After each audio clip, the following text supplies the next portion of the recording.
Hello everybody and welcome back to Killer Gaming. My name is E.A and this is this week's Killer News segment. This is where we talk shit and criticise what other people are doing, when we feel things are going unjust in the world, or maybe just to get the news out of really good stuff going down on my news channel.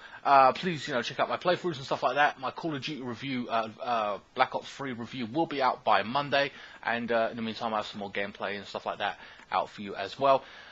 So this week we're going to be talking this week's news. Homefront Revolutions finally has a release date. I'll just give you some facts about here.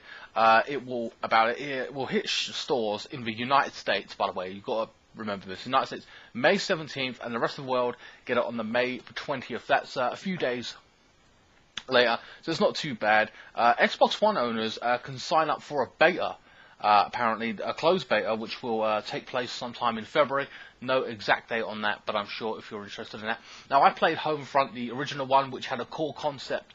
The concept was good. It was the dictator of North Korea, Kim Jong-un, I can't say his name, the son now is in power, basically takes over his father who dies, and it starts a war with the United States and ends up invading it. Almost like kind of Red Dawn in that situation, but it was a fascinating concept to me in a game concept. I've never seen it before, nor have I seen the movie Red Dawn, which is a good movie and I recommend seeing it, especially the up-to-date version. But that's just me. And ironically, that kind of scenario has happened where his dad has died in real life and he has taken over and he's in power and things are going on. I'm not going to get all political on you, but that's what the whole story was. So it was a good concept. The thing with the game was it was kind of generic on the basis of the shooting. It was a shooter, first-person shooter, but the enemies were like bots. They all looked the same enemy, just duplicated 5,000 times, and it was quite boring in that respect, you know what I mean? But the story was quite interesting, so Revolution 1, I'm interested to see what happens, I believe. Dare I say, because it's got Revolution in the title, I believe possibly it's the Americans fighting back again, like Red Dawn, as it were. So that's pretty interesting, or to a point, to actually play a game. I don't know how many people are going to be interested in that. I don't know if I'll pick it up, and if I do, I'm not going to be paying full price for it. Next up is EA have announced a subscription service. I get fed up with these subscription services, and I'm getting fucking tired of them, to be honest with you. And I've got two things to talk about based on subscriptions, basically. Oh, today, my God.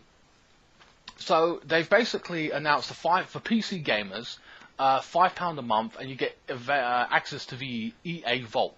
It's only good if you're kind of interested in playing lots of games from the past to a point. They're starting off with 15 titles, but also the two benefits that are quite interesting to do with this is that you get 10% off game purchases, which is pretty good. That's a bonus. I mean, PC people will love this anyway. They're all over Steam, so money off games on EA Access or what have you is only going to be more beneficial to them as well. And also better, you get early access to games that are not currently released, which again is pretty good to test them if you're that inclined to test them. I mean, for me personally, I don't know, FIFA is one of the EA games I play every single year, and maybe one or two others if they pique my interest. But other than that, I'm not really a PC person, so that won't really appeal to me, but that offer is available there. And £5 a month is nothing if you're really into the past games or you're interested in getting those early access and stuff like that. But remember, that is on the EA Origin service, which means basically you have to download it from there. It isn't obviously a physical copy, which takes more memory. I don't know, depending if you're a PC person, you might have a 1 terabyte hard drive like me, or 2 terabyte upgrade. You can always upgrade your memory anyway, you know this. I don't have to explain, hell, you know more than me. So next up is Amazon. Now this is another interesting thing they're doing. Now this is gamer positive for a change, where they are allowing people or gamers 20% off games. Okay, so that's brilliant, that's great, yes. Okay, that's fantastic. I'm thinking, here's the thing though. You have to be an Amazon Prime member. Okay, I'm an Amazon Prime member. I signed up for it. They gave me 30 days and then I forgot about it. If you do not cancel that subscription, they take the money out. Of course, and I'm talking not £5 a month like Netflix does. It is a video service, obviously, but they take it in one chunk. They took £80 off of me, and I didn't even know about it until a month later. And that means basically I could have got a better PC instead of a 960. I could have got a 970 possibly. I'm kind of pissed off when I think about it now. But whatever. That's just my own scenario with that. Anyway, so Amazon Prime members, you have to pay. So in England, I don't know how much it is in the United States, but in England you have to pay £80, become a Prime member, get movie access, and you get this bonus for 20% off all your games. Okay, that's pretty cool, right? That's awesome. The problem is it's only in the United States. So, and there's no word thus far where, if or when that's coming to other territories, unfortunately. So I'm fucking kind of annoyed at that. Of course, if you do use Amazon and you have that service and you are in the United States, make sure you buy it from Amazon directly, because any other stores will not cater for you in that respect. You have to be from Amazon directly, otherwise they're not going to apply that 20% discount, which, a 20% discount, by the way, only, you have to go to the, when you buy it in the basket, the discount is applied. You know what I mean? So yeah, that's a bit of a disheartening thing, and I'm kind of disappointed about that. And finally, on this week's news, there weren't a lot of news that I wanted to talk about, but the last thing is Hitman. Now, I'm a big Hitman fan. I didn't play the PC version, but I played 2, 3, 4. I played all of them except the first one. You can buy them on Steam in a collection for £2 or £3 if you're a PC gamer. So you love that. Then you're going to get a really great deal. PlayStation 4 free, sorry, you can buy the collection now as well, as well as the last one, Hitman. I can't remember the name of it. One Hitman Contracts. That was Hitman Absolution. I played that. I very much enjoyed it.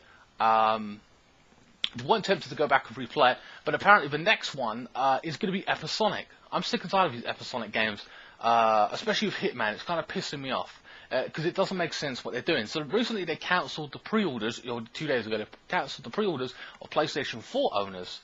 But they are going to re-release a pre-order, so you can go to their store, squareenix.com, I suppose, or their eShop, or their shop, whatever, and then you can pre-order. It is going to range now. Originally supposed to be £60 for the whole game, right over the course of a year, with updates and missions and stuff like that. Well, basically, now it's episodic. You get the first one, which is a prologue, and Paris, which is the first mission. Now, if I just read a little bit here, blah, blah, blah. Now it's episodic game. It will be released on March 11th, apparently, as well. That's the first episode. But they are doing some weird shit, because in April you get the second one, and the first one will cost you £15, right?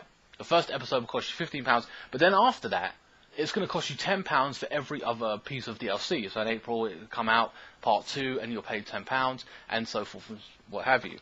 Now, if you pre-order the beta, you can have if you pre-order the game, you can have access to the beta, which is taking place on February the 14th. But this is what I really don't get, or really pissing me off. I don't mind episodic games, but in recent, so we had it with Life is Strange, we had it with Resident Evil. It's kind of unusual. I'm not big of a fanboy of either of those games to cry about it, but at the same time, Hitman I'm a big fan of, and I don't really want my games chopped and changed. I don't know what they're doing with it, or why they're bothering with this stupid shit. Because get this, later on in the year, they are releasing the full retail copy anyway. So what's the fucking point? We get episodic, like one episode, wait a month or two, a next episode. Oh, and by the way, near the end of the year or what have you, you can get a full physical copy. Fuck that. What is the point in that? That is fucking pointless. Now the only kind of beneficial thing I can see from a gamer's point of view is if there are other games come out in February, March, buy all the games you want, right? The full price ones we're going to play, get the full experience kind of thing, and then, and only then, like later on in the year, when the game, you actually, if you like your physical copies, like I do, buy the physical copy, pay the full price, and you'll get all them updates and all those missions and contracts and whatever hell they want to throw out up in there.